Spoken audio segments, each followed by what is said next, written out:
Glória a Deus. Vamos dar continuidade ao nosso estudo de Josué. Nós vamos ler Josué capítulo 7, se Deus quiser, pela última vez, pelo menos no dia de hoje.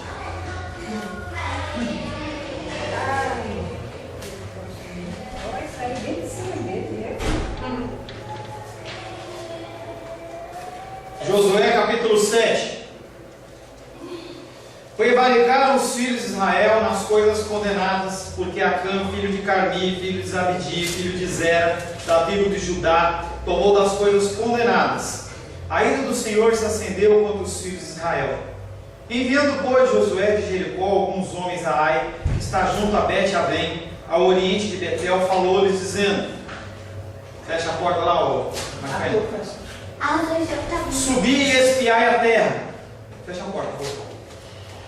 Subiram, pois, aqueles homens e espiaram Ai, e voltaram a Josué e disseram: não suba todo o povo, subam uns 2 ou 3 mil homens a ferir Ai.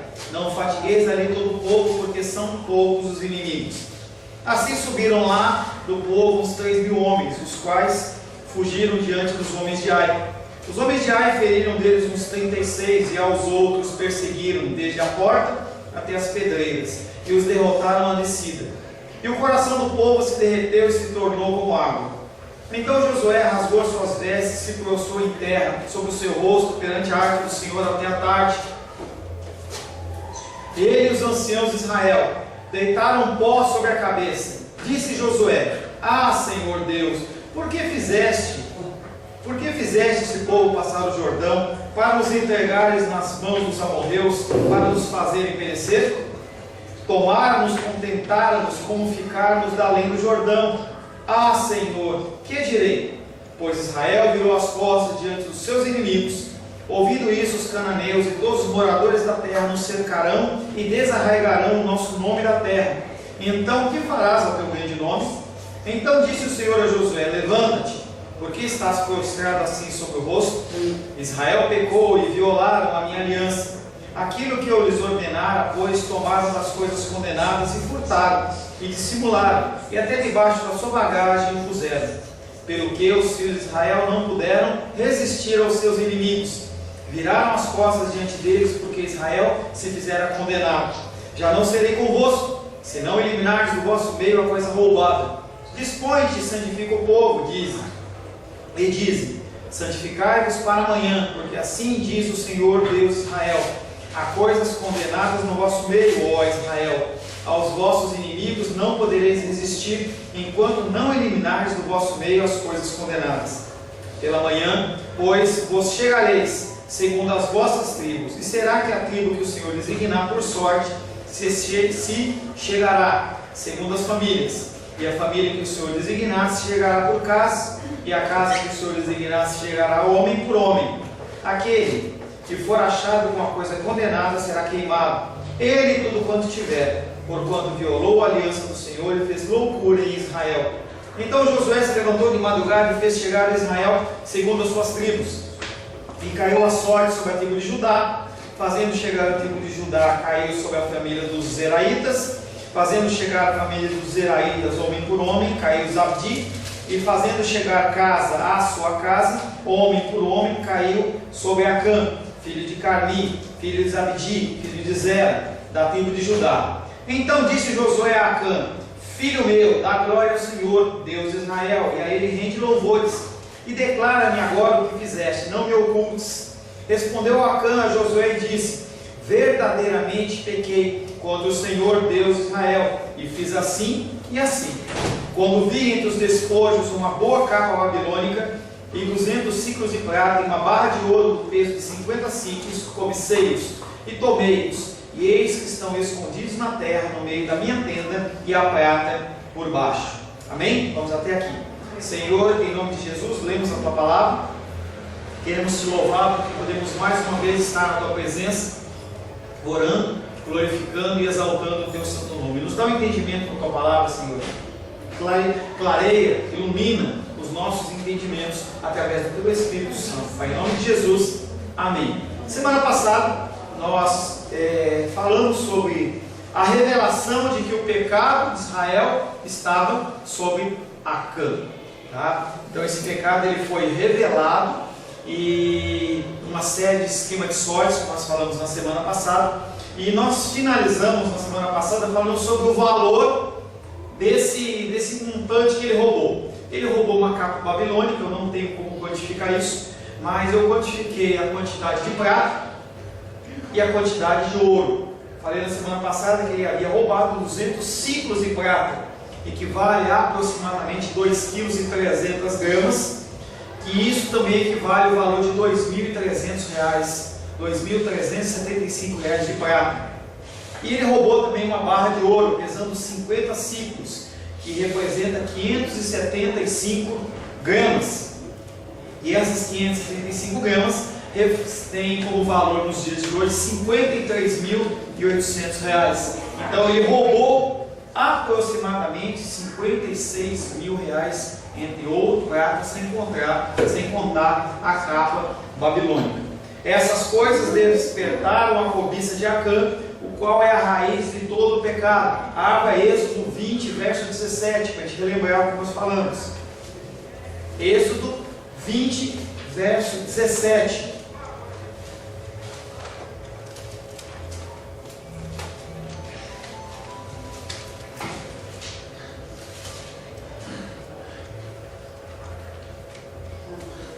Não cobiçarás a casa do teu próximo, não cobiçarás a mulher do teu próximo, nem o seu servo, nem a sua serva, nem o seu boi, nem o seu jumento, nem coisa alguma que pertence ao teu próximo. E aí nesse mandamento ele fala que não pode cobiçar o seu próximo. E entenda que o pecado de Acã não foi contra o próximo, mas foi contra o próprio Deus. Aí é uma coisa que eu já falei e volto a falar para você. Sempre que você pensar em pecado, você pensa primeiro no sentido vertical do pecado, você e Deus. Depois você pensa no efeito entre você e os seus irmãos, é a figura da cruz. Então a primeira coisa que Acã pecou não foi contra os seus irmãos que morreram e tudo mais, mas ele pecou contra o Senhor, porque versículos anteriores, capítulo anterior, Deus ele fala assim: olha, vocês vão destruir Jericó, vão tomar conta de tudo, mas vocês não vão fazer, não vão guardar nada daquilo é de vocês. Tudo que for ser humano, tudo que for bichinho, vocês matam. E aí o que for ouro, prata, algumas vezes cobre e ferro, vocês entregam nas minhas mãos para que eu santifique e aquilo possa vir para fazer parte do meu tesouro. Grande possibilidade de que o Senhor já está preparando no povo de Israel uma quantidade de ouro e prata para construir o templo de Salomão alguns séculos depois, tá? Então essas coisas cobiçadas, elas foram tomadas e escondidas na tenda e enterradas na terra. Foi o depoimento de Acã. Acã falou assim: olha, o que eu roubei está lá embaixo da armação da minha tenda. Eu abri um buraco, coloquei as coisas, coloquei a prata, coloquei o ouro e coloquei a capa babilônica. Verso 22. Então Josué enviou mensageiros que foram correndo à tenda, e eis que tudo estava escondido nela e a prata por baixo. Verso 23.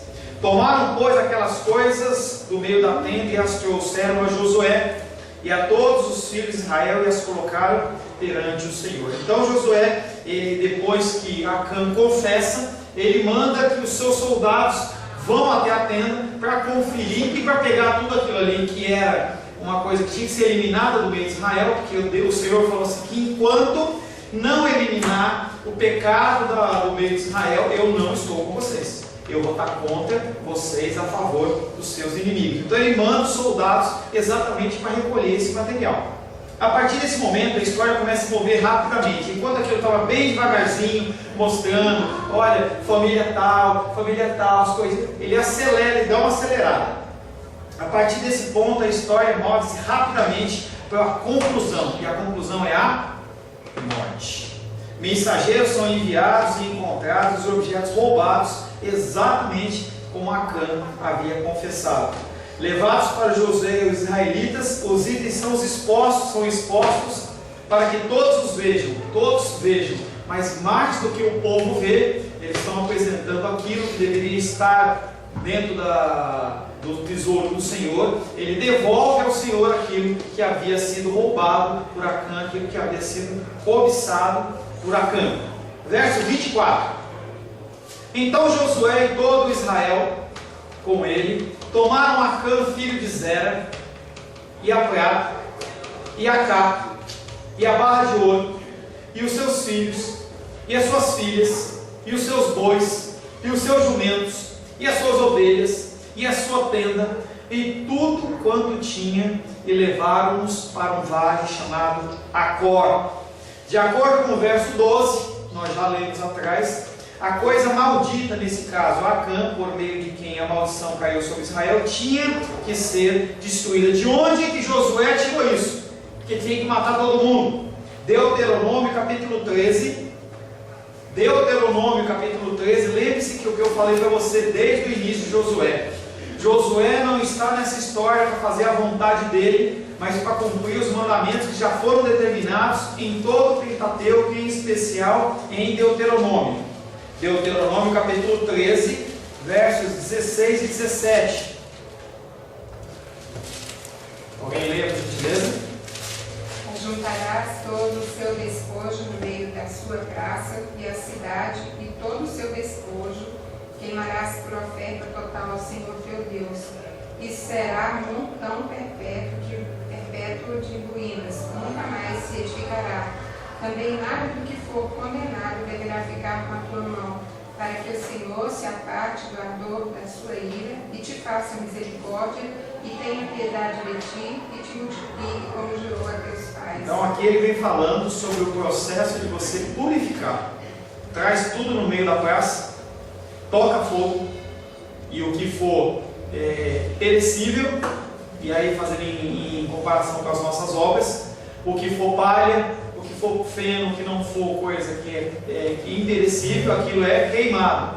E aí é um sacrifício para o Senhor. E a partir disso, a partir dessa purificação, o Senhor ele volta a agir, porque a aliança ela é refeita. Acontece algo similar lá no Novo Testamento. Aparece um contexto, uma situação similar lá no Novo Testamento, quando uma cidade, fugiu o nome da cidade, ela se converte, e os magos e feiticeiros daquela região, eles além de se converterem ao Senhor, eles levaram todos os seus livros e feitiçaria, todas as suas coisas, os seus aparatos, fizeram uma grande fogueira, e a palavra de Deus diz que aquilo ali montava de um valor muito grande. Além de eles confessarem, eles se despojaram daquilo que era pecaminoso. O sistema de sacrifício no Antigo Testamento oferecia uma provisão para expiação de ofensas, ou seja, cada tipo de pecado havia um jeito de você executar uma punição ou uma restauração. Números 15, de 27 a 31. Números? Capítulo 15, versos 27 a 31.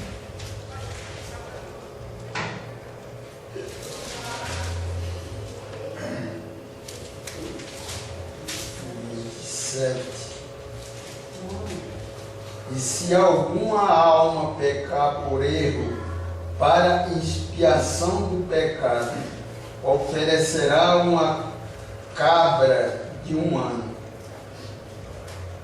Mas o sacerdote fará expiação pela alma que pecar. Quando pecar por erro perante o Senhor, fazendo expiação por ela, e lhe será perdoado.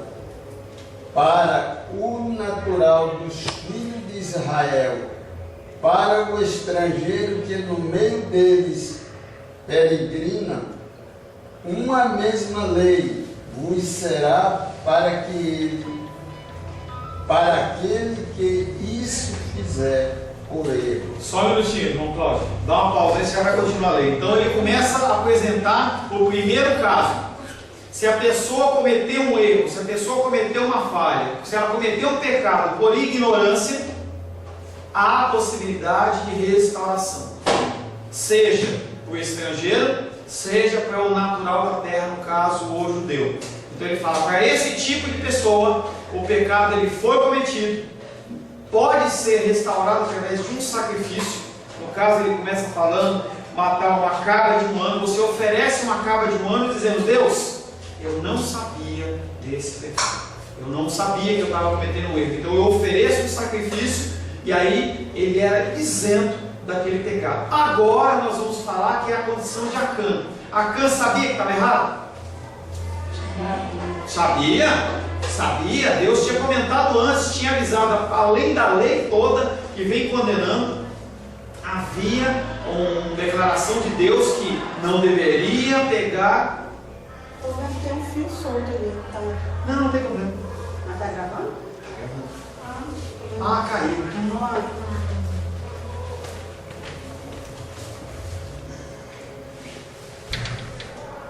Tchau, apagar. Eu não sei o que aconteceu, mas vai gravar. Tá? Vai gravar. Vamos lá. Então, na primeira posição, voltando, na primeira situação, se a pessoa pecava por ignorância, ela tinha direito de oferecer um sacrifício, o pecado dela era pecado. Agora a situação de Acã é diferente. Acã sabia pela lei que estava errado, ele sabia porque Deus tinha alertado, e mesmo assim ele pecou. Qual é a situação por causa de Acã? Continua lendo, irmão Cláudio, por gentileza, verso 30 em diante, 30 e 31.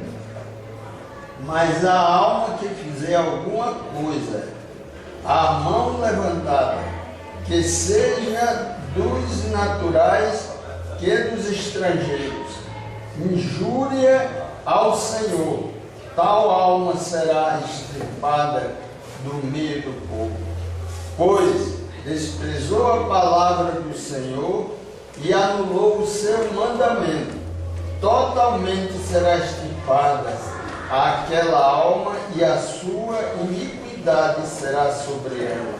Na minha versão, só o comecinho, mas a pessoa que fizer alguma coisa atrevidamente, ou seja, sabendo que está errado, e mesmo assim fizer, vai ser o quê? Eliminada do povo. Tá, e quando ele fala do eliminamento aqui, ele não fala só da pessoa. Ele fala da pessoa, fala da sua descendência, ele fala de todo aquele grupo de pessoas, porque tudo foi contaminado a partir de uma pessoa. E a gente fala assim: poxa, muito duro e muito radical, mas é bem assim que Deus ordena. E quando você pega situações no dia de hoje, em que uma pessoa ela tem envolvimento com drogas, com roubo, com problemas de qualquer sorte ou espécie, o que acontece com a família? Ela toda sofre. Não sofre, Judinha? Quando sofre, quando uma pessoa está com problema, por exemplo, de alcoolismo, toda a família sofre. Aquilo que não era, a pessoa fala assim: mas eu não tenho culpa nisso. Mesmo assim, a pessoa sofre. E no contexto de Antigo Testamento, pior ainda, ele era eliminado. Tá? O pastor quer dizer que o Acã não confiou na palavra do Senhor. Não, ele agiu errado mesmo. Não é questão de confiar, ele sabia que estava errado e fez errado. E ficou quietinho, porque quando teve julgamento ele não falou: olha, nem vamos continuar com essa sorte aí, porque quem errou fui eu. Não, ele ficou quietinho, porque ele estava achando que o pecado ia cair sobre a cabeça de outra pessoa. E provavelmente ele tenha pensado que Deus não estava sabendo. Provavelmente não, ele tinha no coração dele a certeza que ele não ia ser condenado. Ele agiu sabendo que estava errado. Acã? Ele tinha essa certeza não. Lógico que tinha. Deus ele é Deus Todo-Poderoso. Ele vinha agindo dessa maneira e afirma. A palavra de Deus não volta atrás. Em versículos anteriores ele fala: gente, vocês vão conquistar Jericó, mas você não pega. Eu chego para você como Deus misericórdia. Eu chego e falo assim: Maria dos Reis, nós vamos conquistar Jericó hoje. Você não pega nada lá. Tudo que tiver lá é maldito. E ele vai pegar. Foi tentado, como ele disse, ele foi tentado. Tentado pelo desejo do coração dele. Sem vergonha. Era bonita, e ele pensou naquilo. E os outros não foram tentados? Não, mas ele que caiu, mas para dizer que ele tinha essa certeza de que ele. Certeza é modo de dizer. Na verdade, ele achava que poderia se esconder, se escapar do juízo de Deus. Entendeu? Ele foi bem bestinho. Bem bestinha, gostei. Bem bestinha. Tá? Tá? Então Acã ele foi bem bestinha. Tá? O lugar onde ocorre a execução é chamado de Vale de Acor. O simbolismo desse nome é explicado pelas palavras de Josué no verso 25.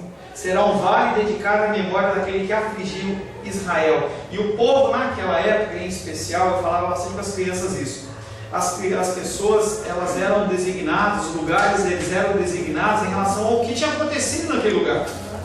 Então quando fala Vale dos Ossos Secos, o nome não era Vale dos Ossos Secos, mas eles passam a chamar aquele lugar de Vale dos Ossos Secos porque assim teve aquela visão.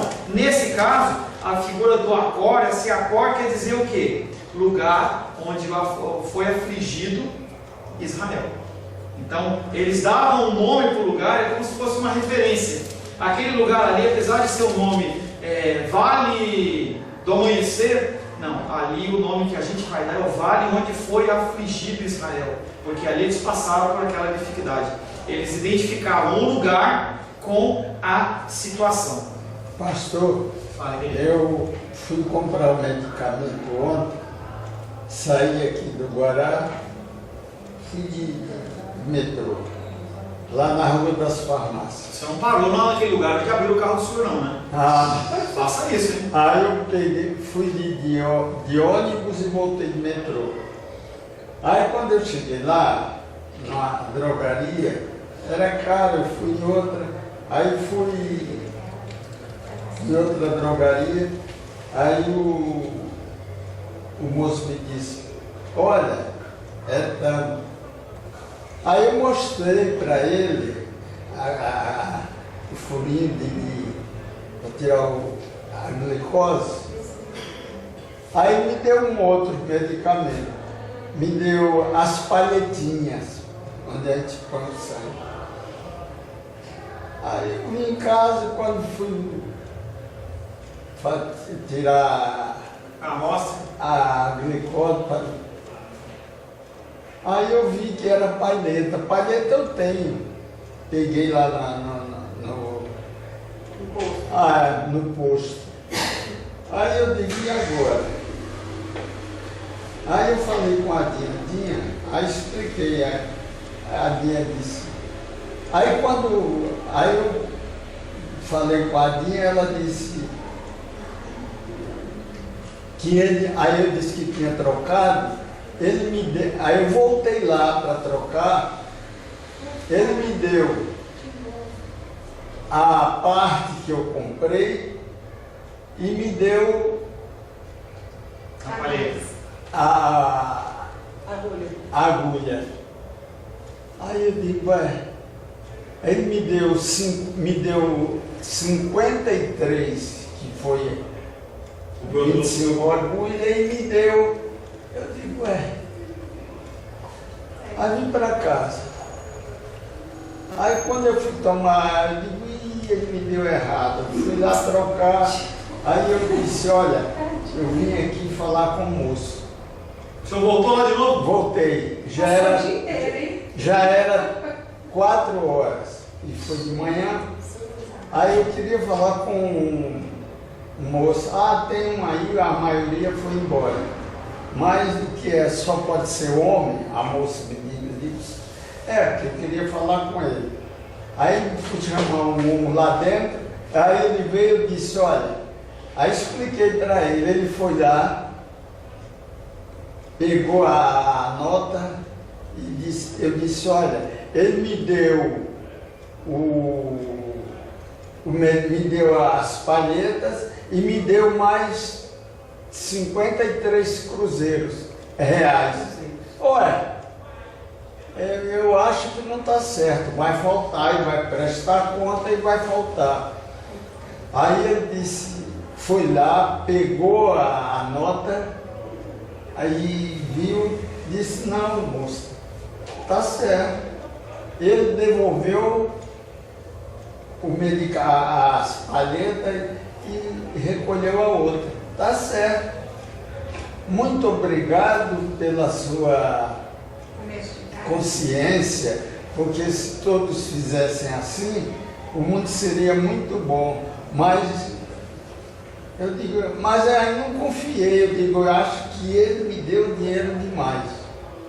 Mas ele disse que não dava, viu a notinha lá, me deu e vim embora. Aí eu pensei no Acã.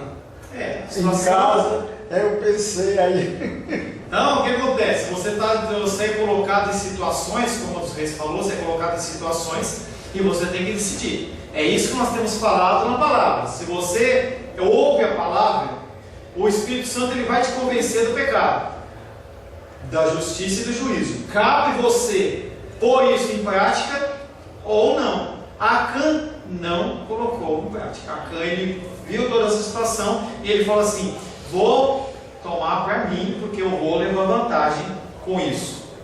Vamos voltando. Embora o versículo 15, e aí eu quero convidar você para ler Josué 7,15, só para a gente relembrar. Josué 7,15 diz assim: aquele que for achado com a coisa condenada será queimado. Tá? Apesar dele ter falado no sentido de queimado, no verso 25, lê o 25 aí. Disse Josué: por que nos conturbaste? O Senhor hoje te conturbará. E todo Israel o apedrejou e depois os já queimou. É para queimar ou para apedrejar? É para queimar. É bem possível que o apedrejamento tenha ocorrido para que todo Israel participasse do ato. Ele ia morrer. Tá? E aí, uma possibilidade de ter havido apedrejamento é que o Israel ele pudesse, vendo ele, entendesse que o que Deus fala é sério. Então eles fizeram parte daquele ato de apedrejamento para que o Israel entendesse que o erro de um não é só sobre ele, foi sobre todo o povo de Israel e também foi sobre a sua família. O fato da sua família ter também o mesmo destino dele, talvez, porque a palavra de Deus não especifica em relação a isso, se deu ao conhecimento comum que tinha do crime. E aí não se é explicitado, mas provavelmente a esposa sabia, os filhos sabiam, as pessoas lá, os servos sabiam, viram ele passar com aquele negócio lá, ele pode ter mostrado para eles, e então o entendimento é que eles sabiam sim desse crime. Afinal, os bens foram escondidos na tenda dos pais. Aqui também está presente o elemento da culpa, não só de Acã, mas da família. Tá? Verso 25. Disse Josué: por que nos conturbaste? Mais uma vez, por que nos conturbaste? O Senhor hoje te conturbará. E todo Israel o apedrejou e depois de apedrejá-los, queimou-os. No resumo final, Josué fala que Acã trouxe aflição para aquele povo. E conclui afirmando que da mesma maneira que ele trouxe aflição para o povo de Israel, sobre a vida dele, haveria também ser derramada a aflição. E aí, se você olhar e falar assim, parece que Deus se vingou. Mas entenda que o meu entendimento e o seu entendimento não são de Deus, a minha justiça e a sua justiça não são de Deus, e ele tem um entendimento diferente. Por isso que aquela passagem que fala assim, não vou explicar, não vou entrar a fundo, só citando, tá? Ireis e não pequeis. Você acha que você, como ser humano, você tem como você irar e não pecar? Nossa, é difícil demais. Não tem como. Nossa ira é uma ira emocional. Nossa ira tem motivação emocional. Às vezes, quando a gente repreende, todos nós aqui, certo? A gente somos ou fomos pais e mães. Às vezes, quando a gente repreende o filho, às vezes repreende inconsciente. Mas grande parte das nossas repreensões a gente bate com raiva. Ele desobedeceu e você bate com ira. A nossa ira não pode ser uma ira santa. Fala, querida. Não concorda? Isso aí Glória a Deus, porque eu fiz. Toda vez que eu estivesse bem zangada, eu dava uma volta na ponta da rua para aquela ira passar. Que bonitinho. É sério, Pois eu vou não. botar minhas filhas aí para contar. Aquela ira passar, quando eu voltasse, eu já estava melhor. Glória a Deus, porque é isso mesmo. Glória a Deus, porque é isso mesmo. A correção, pensei que você estava discordando do que eu estava falando. A correção é exatamente assim. A gente tem que corrigir os nossos filhos, não pode ter tempo.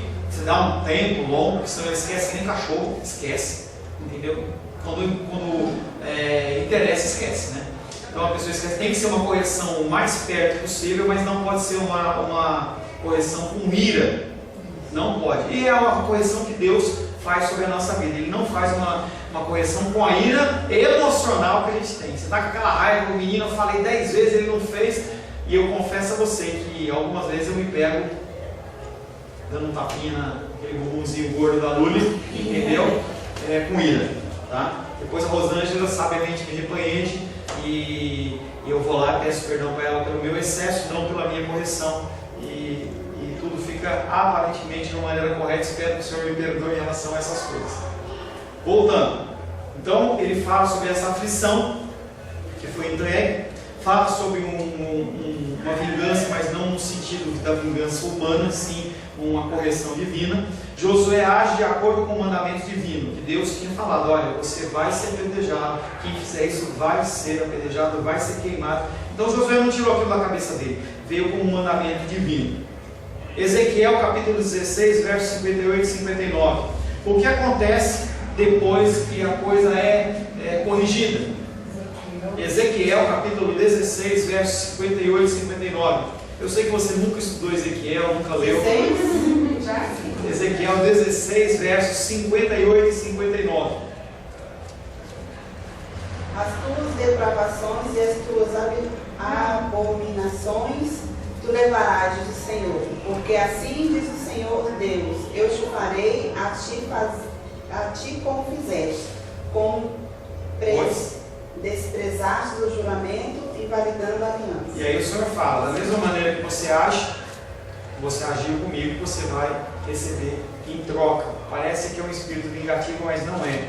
A aliança ela foi violada e merecia uma punição. Nos dias do Antigo Testamento dava-se preeminência, não é bem a palavra que eu quero usar, dava-se privilégio, não é privilégio, preferência.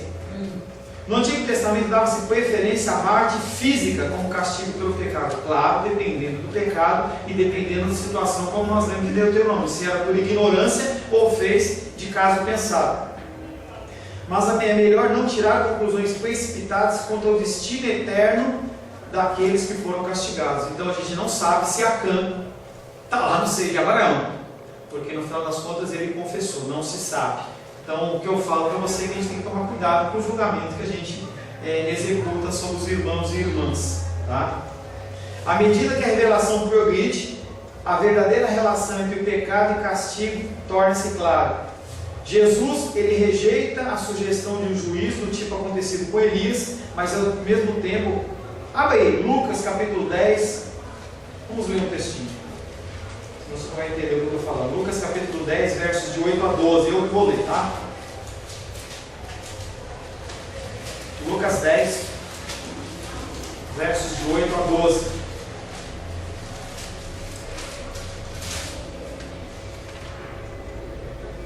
Quando entrares numa cidade ali vos receberem, comei do que vos for oferecido, curai os enfermos que nela houverem, anunciai-lhes. A vós outros está próximo o reino de Deus. Quando, porém, entrares numa cidade e não vos receberem, saí pelas ruas e clamai, até o pó da cidade, até o pó da vossa cidade, que nos pegou aos céus, sacudimos contra vós outros. Não obstante, sabei que está próximo o reino de Deus. Digo-vos que, naquele dia, haverá menos rigor para Sodoma do que para aquela cidade. E aí, quando a gente vê alguns pecados que a gente entende como pecados muito sérios, a gente já executa um tipo de juízo sobre aquilo. E aí o Senhor, com esse texto, ele está falando que a gente tem que tomar muito cuidado, porque às vezes um pecado que a gente acha que não tem peso, não tem valor, ele como Deus dá. E aí ele está dando um exemplo aqui exatamente em relação a isso, falando: gente, vocês estão fazendo um julgamento sobre uma coisa, mas eu vou ter muito mais rigor com esse povo que fez essa coisa aos seus olhos menor do que Sodoma e Gomorra. E aí quando a gente lembra de Sodoma e Gomorra, era um exemplo de pecaminosidade extrema. Então o meu juízo não é o seu juízo. O pensamento do Senhor não são os nossos pensamentos. Jesus, ele rejeita esse tipo de julgamento humano, social, em que você olha para um pecado social e você fala assim: esse não presta, mas eu posso fofocar. O irmão é bêbado, o irmão usa drogas, ele é pervertido, mas eu fofoco, eu tenho gula, o meu pecado ele é um pecado menor. Aos olhos do Senhor não é bem assim, nós temos que tomar cuidado. Quando se fala em apedrejar, o hebraico usa duas palavras que eu não vou pronunciar porque eu não sei falar hebraico. Tá? A primeira é usada no ato de apedrejar como forma de pena.